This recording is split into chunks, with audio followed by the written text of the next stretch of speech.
They tell you that the most dangerous thing in the mountains is the enemy. They train you to look for muzzle flashes, to listen for the snap of a bullet, to watch for the disturbed earth of an IED. We spend months learning how to kill men and how to stop men from killing us. But there is a flaw in military doctrine, a massive, gaping blind spot that no manual covers. The doctrine assumes that everything you face is alive. It assumes that your enemy has a heat signature, a heartbeat, and a fear of death. But what happens when you are deployed to a place that is older than humanity? A place where the rocks themselves seem to hate you? My name is Sergeant Miller, or at least, that's what I'll call myself for this recording. What I am about to tell you didn't happen in a classified black site or a secret underground lab. It happened in a standard observation post, overlooking a valley that doesn't have a name on most civilian maps. We had the best technology the US military could provide. Thermal optics, ground surveillance radars, encrypted comms. We thought we were the apex predators on that mountain. We thought we could see everything in the dark, but we were wrong. The technology didn't protect us. It only allowed us to see it more clearly. Tonight, I'm going to share the story of Operation Cold Void. If you are listening to this on duty, check your corners. And if you are watching a thermal monitor right now, pray that you only see the heat of the living. Because the cold is hungry. To understand what happened, you first have to understand the location. We called it OP Anvil. It wasn't really a base, it was more like a scar on the face of a jagged peak, sitting at about 9,000 feet of elevation.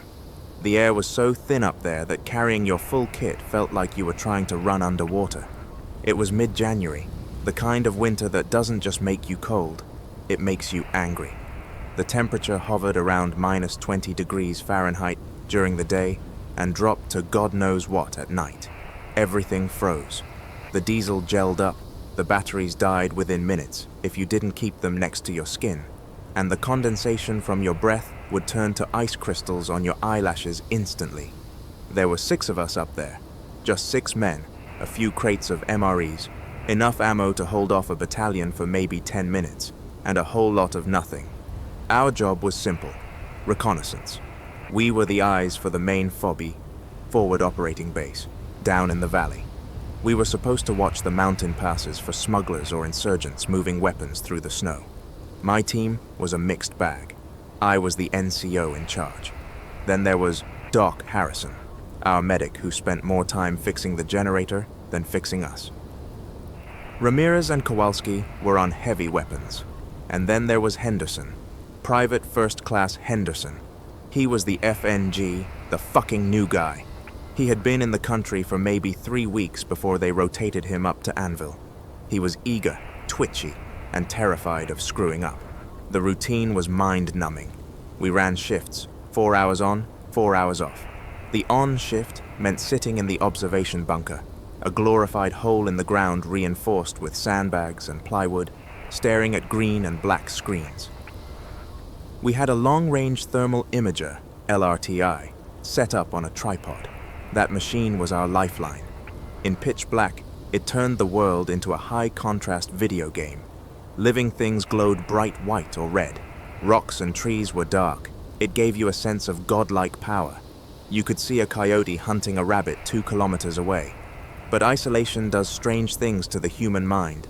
After 2 weeks of being snowed in, with no physical contact with the outside world other than the radio, the silence starts to get loud. You start hearing things in the wind.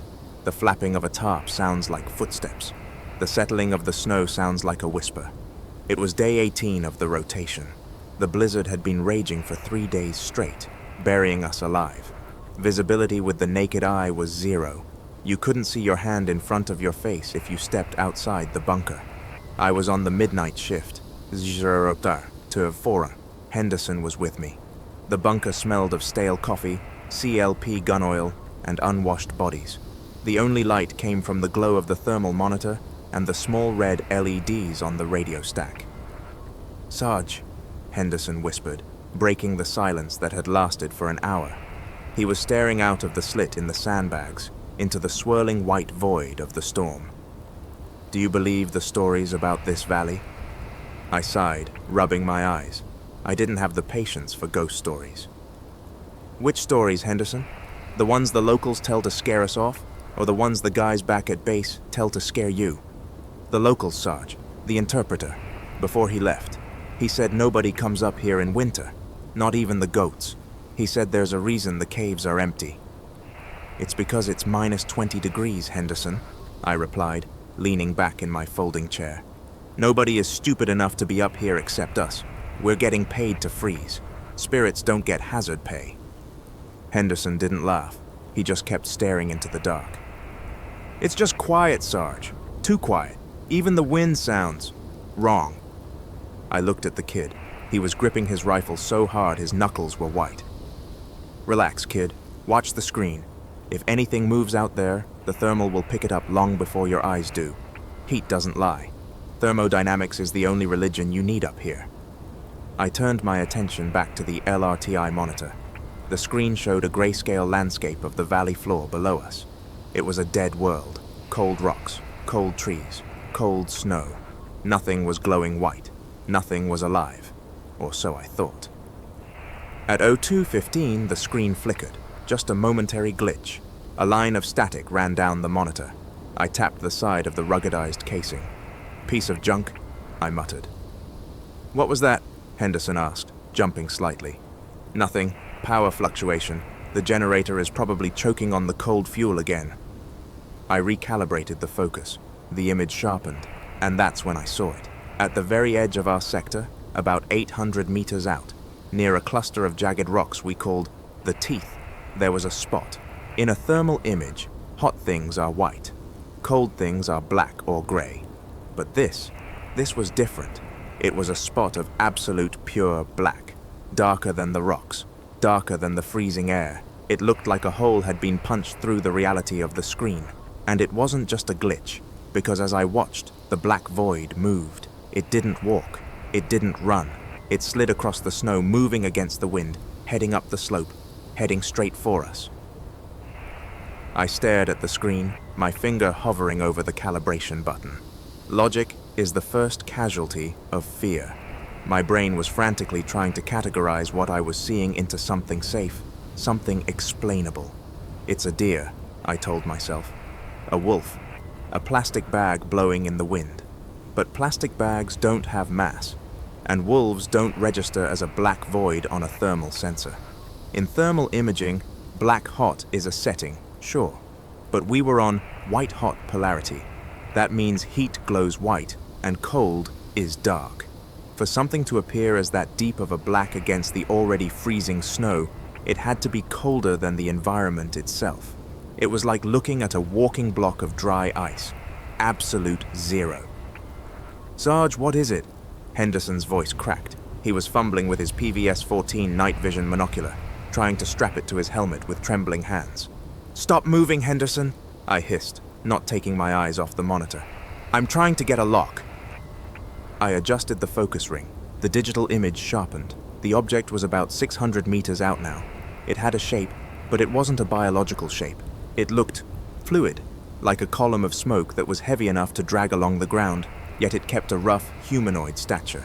It stood maybe 7 feet tall. I don't see anything on the no-Ds, Henderson whispered. He was peering through the night vision device, scanning the darkness outside the firing port. It's all green and grainy, but there's nothing out there, Sarge. Just snow. It's there, I said, my voice tighter than I intended. Switch to thermal. Use the handheld. I heard the zip of a pouch and the click of the handheld thermal unit turning on. Henderson brought it to his eye. A second later, he gasped. It was a sharp intake of breath that sounded like he'd been punched in the gut. Jesus Christ! It's absorbing the light around it. Look at the ground beneath it. He was right. On the main monitor, I noticed a detail I had missed. Wherever this thing moved, the snow underneath it turned black on the screen for a few seconds before fading back to gray. It wasn't just cold, it was draining the residual heat from the Earth itself. It was a heat sink, a parasite of energy. Is it a glitch? Henderson asked, pleading for me to say yes. Maybe the sensors are messed up from the altitude. Both cameras? I shook my head. No, that's a confirm. The thing stopped, 600 meters. It stood perfectly still among the rocks. Then, slowly, painfully slowly, the head, or what passed for a head, turned. It wasn't looking at the base. It was looking directly at our bunker, directly at the camera lens. I felt a chill that had nothing to do with the temperature outside. It knew we were watching. "Get on the horn," I ordered, grabbing my rifle. "Radio the TOC Tactical Operations Center. Tell them we have an unidentified contact approaching the perimeter. Request a sit rep on any friendly patrols in the sector." Henderson grabbed the handset of the ASIP radio. "Anvil 1 to TOC, radio check, over." Static. "Anvil 1 to TOC, do you copy?" More static. But this time, the static sounded wet, thick, like someone breathing through a lung full of water. "Sarge, comms are down. I'm just getting interference." "Switch frequencies. Go to the alternate." Henderson spun the dial. "TOC, this is Anvil 1. Immediate traffic. Over." The speaker crackled. Then, a sound cut through the white noise. It wasn't the TOC. It wasn't command. It was a voice. But it wasn't speaking English. And it wasn't speaking Pashto. It sounded like a recording of a voice played backward and slowed down. A low, guttural drone that vibrated the plastic casing of the radio speaker. "Cooled. So cooled." Henderson dropped the handset. It swung by its cord, banging against the metal table. "Did you hear that?" he whispered. "I heard it." "That wasn't the TOC." "No," I said, flipping the safety off my M4 carbine. "It wasn't." I looked back at the screen. The black shape was gone. "Where did it go?" I yelled, panning the camera left and right. "Where the hell did it go?" "Sarge, look at the rangefinder." Henderson pointed a shaking finger at the bottom of the screen. I looked. The camera hadn't lost the target. The target had just moved faster than the refresh rate of the screen could handle. The range indicator read 150 meters. It had covered 400 meters in 10 seconds. It wasn't walking anymore. It was hunting. Panic is a virus. In a small space like that bunker, it spreads faster than the flu. Henderson was hyperventilating. I could see the fog of his breath coming in short, rapid bursts. "Wake the others!" I barked. "Now! Get Doc and Ramirez up here. Tell them we have a breach imminent." Henderson scrambled out of the bunker and into the connecting trench that led to the sleeping tent. I was alone with the screen. 150 meters. That put it right at the edge of the concertina wire. I grabbed the joystick and zoomed in on the perimeter wire. The image was grainy due to the storm, but I saw it again. The black void. It was standing right in front of the razor wire. But it wasn't cutting the wire. It wasn't climbing over it. It was standing through it. The metal coils of the wire seemed to pass right through its body, like it wasn't solid matter. Or maybe, like the wire wasn't solid to it. I reached for the hand-crank field phone that connected directly to the sleeping tent. A hardline backup in case the radio failed. I cranked the handle. 1 ring, 2 rings. "Pick up, damn it," I muttered. The line clicked open. "Yeah?" It was Ramirez's voice. Groggy, annoyed. "Miller, it's 3 a.m, man. Why is the rookie screaming?" "Ramirez, get your gear on. We have a contact on the wire. This is not a drill." "Say again? I don't hear any shots." "Just get up here and bring the saw. Squad automatic weapon." All right, I'm coming." The line clicked dead. I exhaled, trying to steady my aim. I positioned my rifle through the firing port, aiming blindly into the darkness where the thermal said the target was. Then, the main radio, the one Henderson had dropped, crackled again. The volume knob was turned up, and the sound filled the small bunker. "Sarge, open the door. It's me." I froze. My finger hovered over the trigger. That was Henderson's voice, clear as day, but Henderson had just left.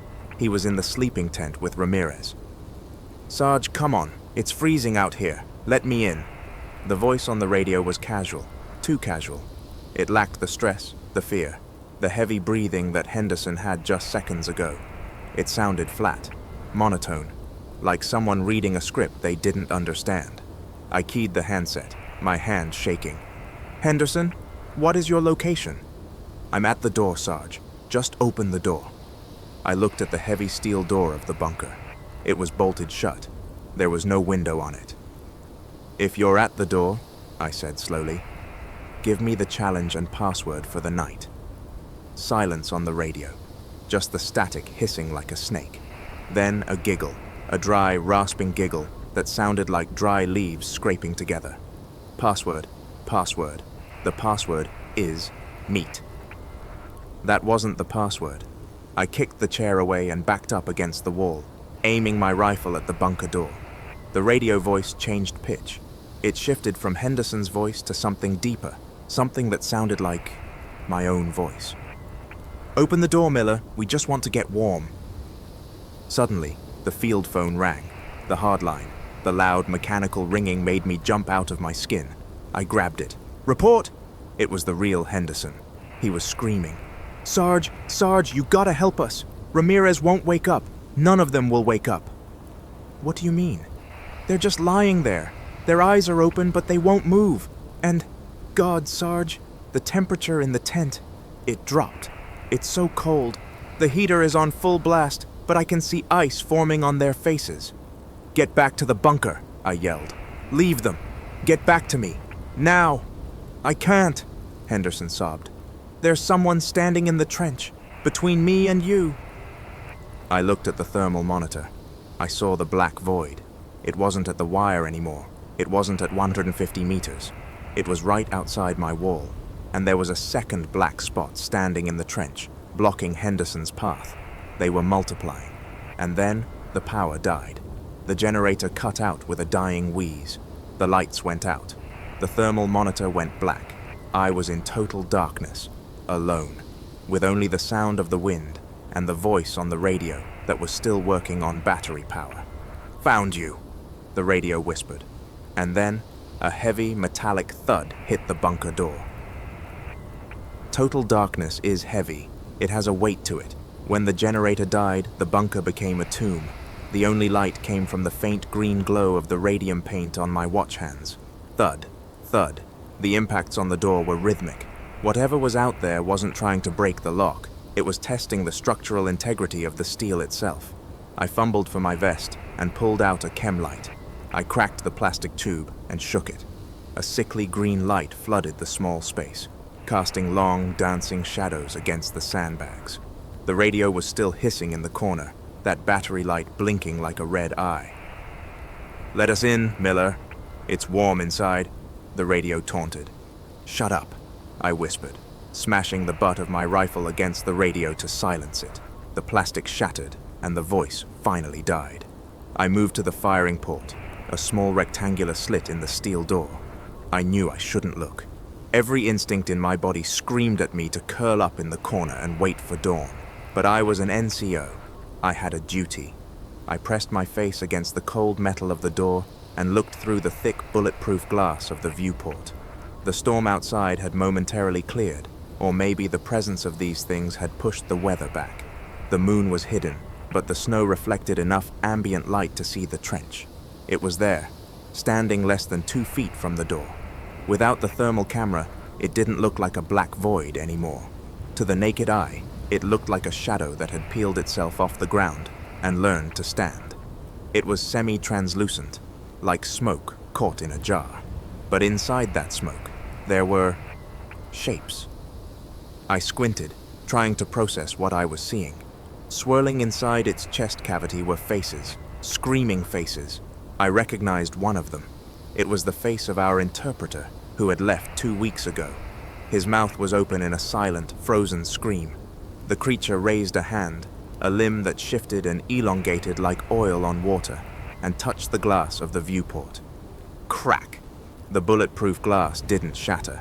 It frosted over, instantaneously.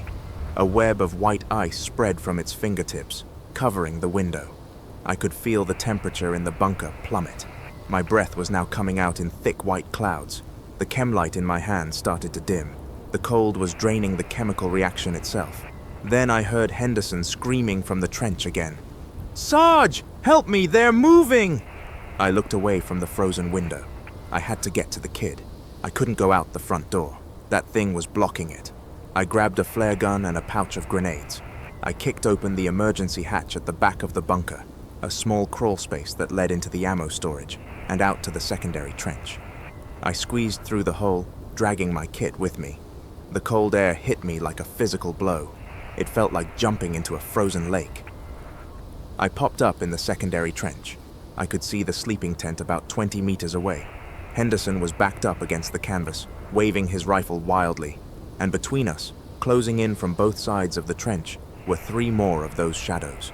They were gliding over the snow, leaving trails of black frost behind them. "Henderson, get down!" I roared. I raised my M4 and flicked the selector switch to semi-auto. I lined up the iron sights on the closest shadow's center of mass. I squeezed the trigger. Bang! The muzzle flash was blinding in the dark. I saw the bullet hit. It passed straight through the smoky torso of the entity and sparked against the rock wall behind it. The shadow didn't even flinch. It didn't bleed. It didn't stumble. "They're not real," Henderson screamed. "Bullets go right through." "Everything is real," I yelled back, purely out of adrenaline. "Keep firing." I switched to 3-round burst. Pop, pop, pop. 3 more rounds went through it. Nothing. It was like shooting at a fog bank. But the entity reacted to the heat of the muzzle flash. It turned its faceless head toward me. It sensed the combustion. It hungered for the fire. It abandoned Henderson and started gliding toward me. "Run, kid! Run to me!" I shouted, dropping the empty magazine and fumbling for a fresh one. My fingers were numb, clumsy blocks of ice. The magazine slipped and fell into the snow. Damn it! The shadow was 10 meters away. I could feel the wave of cold radiating from it. It smelled like ozone and old, stagnant air from a deep cave. Henderson sprinted toward me, slipping on the icy duckboards of the trench. The other 2 shadows were right behind him, reaching out with those elongated, smoky arms. I abandoned the rifle. It was useless. I reached for the flare gun. Phosphorus burns at over 3,000 degrees. If these things wanted heat, I'd give them the sun. I snapped the barrel shut and aimed at the leading shadow. Thump hiss. The red flare spiraled through the air and struck the entity dead center in its chest. Finally, a reaction. The creature let out a sound that I will never forget. It wasn't a scream. It was the sound of a glacier cracking, magnified 1,000 times.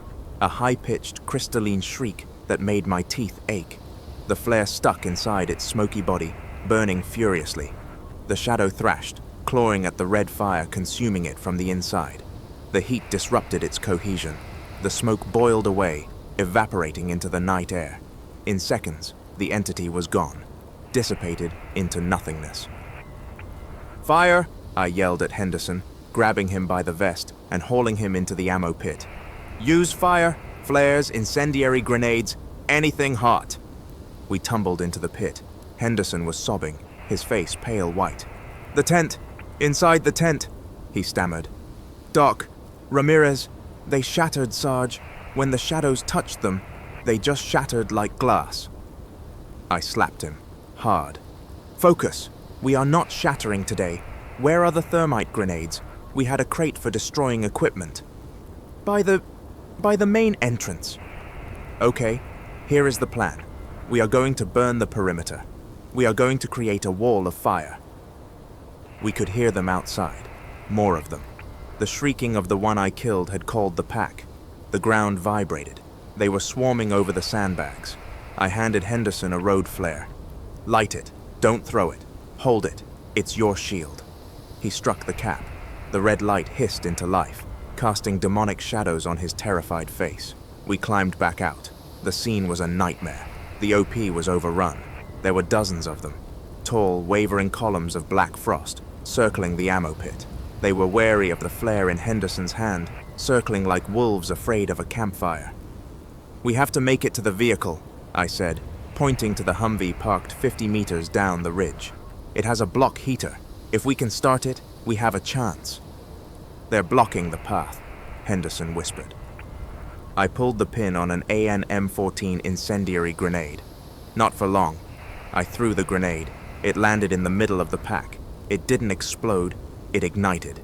A violent chemical reaction spewed molten iron, and white-hot sparks in a 20-foot radius. The shadows recoiled, shrieking as the extreme heat tore through their forms. "Move, go, go, go!" We sprinted. My boots slammed against the frozen ground. My lungs burned. Behind us, the incendiary grenade was melting through the snow and into the rock, creating a beacon of blinding light. We reached the Humvee. I yanked the driver's door open. It was frozen shut. "Pull!" I screamed. Henderson grabbed the handle with me. We heaved. The ice cracked and the door swung open. I dove into the driver's seat, key in the ignition. Turn, click, click, click. Dead battery. The cold had killed it. I looked up through the windshield. The shadows were recovering. The incendiary grenade was burning out. They were turning towards us, a wall of darkness rolling down the hill. "Sarge?" Henderson asked from the passenger seat. His voice was small, resigned. I looked at him. I looked at the oncoming tide. I looked at the last road flare in my pocket. "Lock the doors, kid," I said softly, "and close your eyes." I struck the flare inside the cab. The flare lasted for 15 minutes. 15 minutes of blinding red light and choking sulfur smoke inside that sealed cabin. It was hard to breathe, but we didn't care. The heat was life. Outside, they scratched at the glass, not with claws, but with cold. I watched frost patterns form shapes on the windshield, shapes that looked like screaming mouths trying to get in, but they couldn't penetrate the heat barrier we had created. As the flare died down, I lit a small piece of map paper, then a notebook. We burned everything we had to keep the cab above freezing. At some point, I must have blacked out. The adrenaline crash, combined with the fumes and the exhaustion, took me under. I woke up to a sound that wasn't the wind. It was the rhythmic thump, thump, thump of heavy rotors cutting through the thin mountain air. A CH-47 Chinook, the QRF, Quick Reaction Force. The sun was up. The storm had broken. The sky was a piercing, innocent blue, as if the night before had never happened. I tried to open the door, but my arms wouldn't work. I was stiff, barely able to move. "Henderson," I croaked. "Henderson, the bird is here. We made it." I looked over at the passenger seat. Henderson was sitting upright, still clutching the casing of the burnt-out flare. His eyes were open, staring straight ahead at the sunlit snow, but he wasn't moving. I reached out and touched his shoulder. It was like touching a marble statue. He was solid, frozen all the way through. Even with the fire burning inches from his hand, the cold had found him. It had singled him out. The Humvee door was wrenched open from the outside. A PJ, pararescue jumper, in full winter gear, looked at me, his face covered by a balaclava and goggles. "Sarge, can you hear me?" I'm okay," I managed to whisper. "Check my guy. Check Henderson." The PJ leaned over, checked Henderson's carotid artery, and then recoiled. He looked at his glove. Where he had touched Henderson's neck, the fabric of his glove had snapped, frozen instantly by the residual cold radiating from the body. "Medical emergency," the PJ shouted to his team. "We have severe flash freeze casualties. Do not touch the skin." They dragged me out. As they loaded me onto the stretcher, I looked back at the OP. It was gone. The tent wasn't there. The ammo pit was just a blackened crater. And where Doc, Ramirez, and the others had been, there were no bodies. There was no blood. There were just piles of fine pink dust on the ground, like red sand. The wind was already blowing them away, scattering what was left of my squad across the mountain range.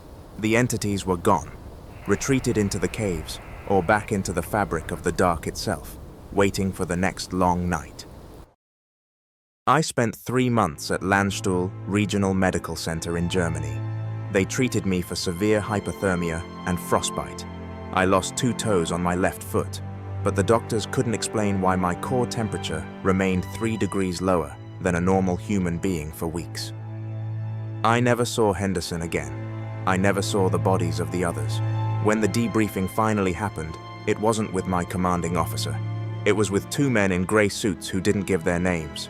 They had me sign an NDA, non-disclosure agreement, so thick it looked like a phone book. The official report? A freak avalanche caused a generator explosion. Carbon monoxide poisoning took the squad. A tragic accident. They took the hard drives from the thermal cameras. They took the radio logs. They scrubbed everything. I retired 6 months later. I couldn't do it anymore. I couldn't look at a dark corner in a room without wondering if the temperature was dropping. I moved to Arizona. I live in the desert now, a place where the sun beats down so hard it burns your skin. I need the heat. I crave it. But sometimes, on the rare nights when the desert gets cold and the coyotes stop howling, I look at my thermal security camera on my porch, and I pray that I never, ever see that black void again.